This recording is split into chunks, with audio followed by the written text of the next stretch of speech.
Baik, assalamualaikum warahmatullahi wabarakatuh. Kenalkan, nama saya Bahri Lazuardi.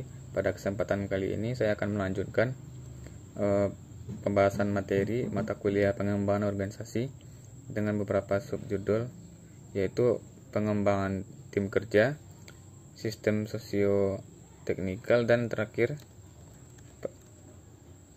peningkatan mutu kekaryaan.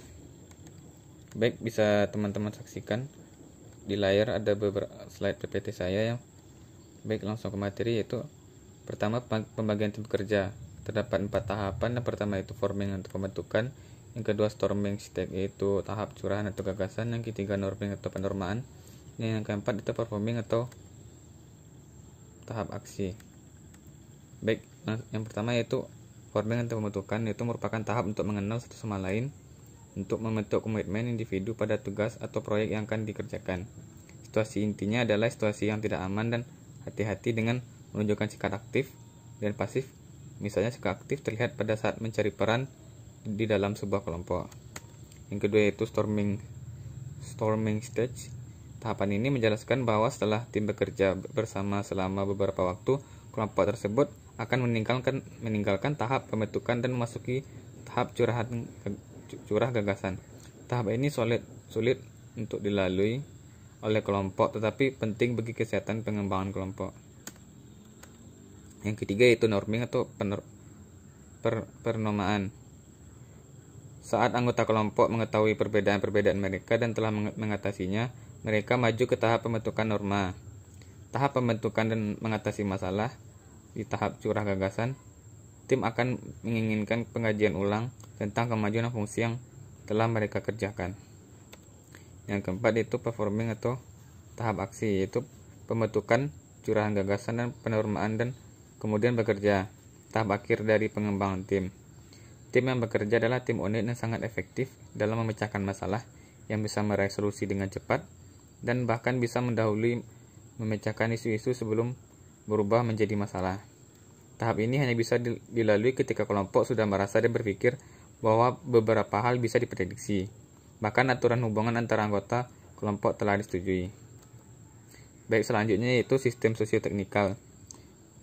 Sistem sosioteknikal adalah pendekatan desain kerja organisasi yang kompleks dan mengenali interaksi antara manusia dan teknologi di tempat kerja. Istilah ini mengarahkan kepada interaksi antara infrastruktur masyarakat yang kompleks dan perilaku manusia. Istilah sistem sosioteknikal diciptakan oleh Eric Tries, Ken Bamford, dan Fred Emery pada Perang Dunia Kedua. Sistem sosioteknik dengan teori mengenai aspek sosial manusia dan masyarakat, serta aspek teknis dari struktur dan proses organisasi. Fokusnya adalah pada prosedur dan pengetahuan terkait, yaitu mengacu pada kata teknis. Sosioteknikal mengacu pada keterkaitan aspek sosial dan teknis dari suatu organisasi atau masyarakat secara menyeluruh. Teori sosioteknik adalah tentang pengoptimalan bersama dengan penekanan bersama pada pencapaian keunggulan dalam kinerja teknis dan kualitas dalam kehidupan kerja masyarakat. Teori sosioteknik berbeda dengan sistem sosioteknik. Terdapat pada mengusulkan jumlah cara berbeda dalam mencapai pengoptimalan bersama.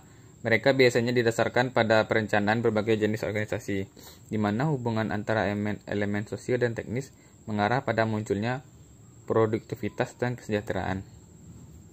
Elemen kunci dari pendekatan sistem sosioteknikal termasuk menggabungkan dua elemen, itu elemen manusia dan sistem teknis secara bersama-sama untuk meningkatkan kemungkinan baru untuk bekerja dan menimbulkan jalan bagi perubahan teknologi, yaitu menurut Tries 1981.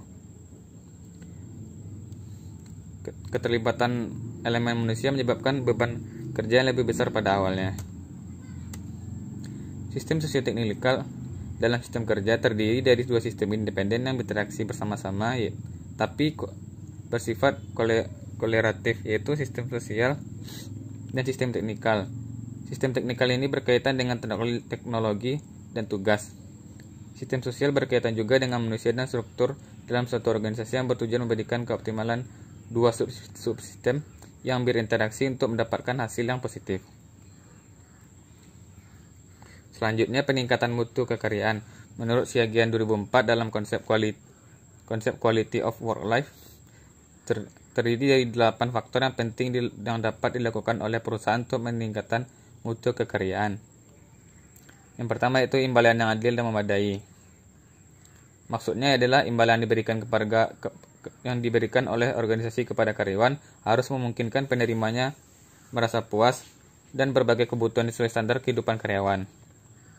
Kemudian kondisi dan lingkungan pekerjaan yang aman dan nyaman.